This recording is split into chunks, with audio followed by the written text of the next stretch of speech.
Time now for Sid 6-0. This is where I get 60 seconds to talk. Start the clock. Please, here's what's on my mind this morning. 180 minutes. That's 3 hours. That's a large chunk of time. You can do a lot in 180 minutes. You can cook a 14-pound turkey. You can fly to the Bahamas. You can also watch the movie The Irishman on Netflix. I highly recommend you don't do the last thing I said. There are a lot of different ways you can spend 3 hours.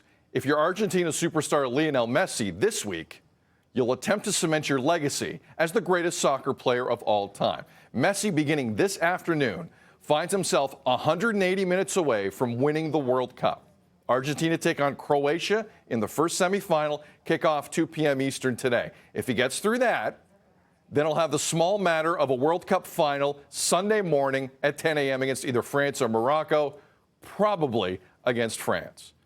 3-hour pockets of our lives come and go every day. Most of them are rather forgettable.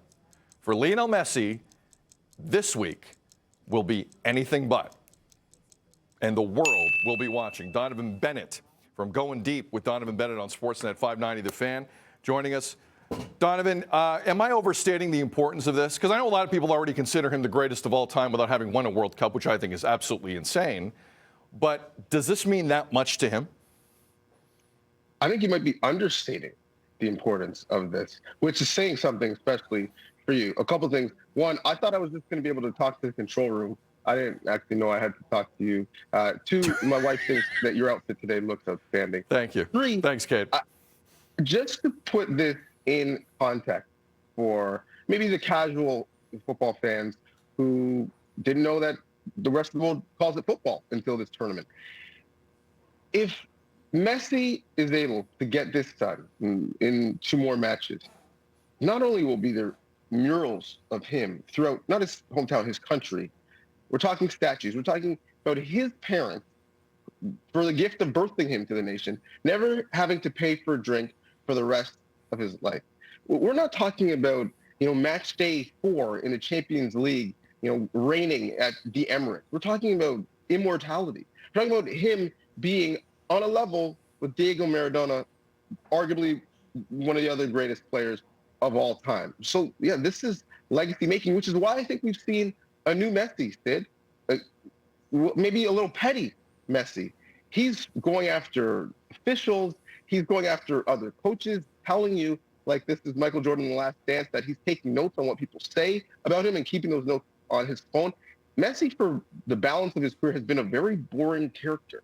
Been this cuddly superstar with no personality. Now he's being demonstrative. I'm here for it because he's acting like a White Lotus character, but he is the main antagonist in the story of the 2022 World Cup. And I think it's because it will change the way we talk about him for the rest of his life. I do find it interesting he's picked this moment to start firing back at a lot of people, considering the 2 biggest games of his life are on the horizon, but he's made his choice. Finally, the opposition today, Croatia. In my lifetime, I've now seen them in 3 World Cup semifinals. For a country of that size, that is astronomical. It is one of the great sporting accomplishments. If you want to go global sports, that's top 10 all time for Croatia to go this deep in this tournament as often as they have gone over the course of their soccer history. Are we underestimating them again at the peril of Argentina's story here? We got 30 seconds. Go ahead. Probably, because for the viewers who don't remember world geography, this is a country of 4 million people. You're talking to more people on this show right now than are in that country. But they're like an anaconda. They, slowly, bleed you to death. And that's why they do it in extra time, in penalties. It's a great story that a country that small continues to produce great football players that are so resilient over more than 90 minutes, over 120. I can't wait to watch. Donovan Bennett of Sportsnet and Sportsnet 590 The Fan. Going Deep is the podcast. Donovan, enjoy the game. Appreciate you. You too, pal. Maybe I'll get into White Lotus. I haven't even tried it yet. Should I? You got to. Okay. It's not too late. I won't. That's all I need to hear. Thank you very much.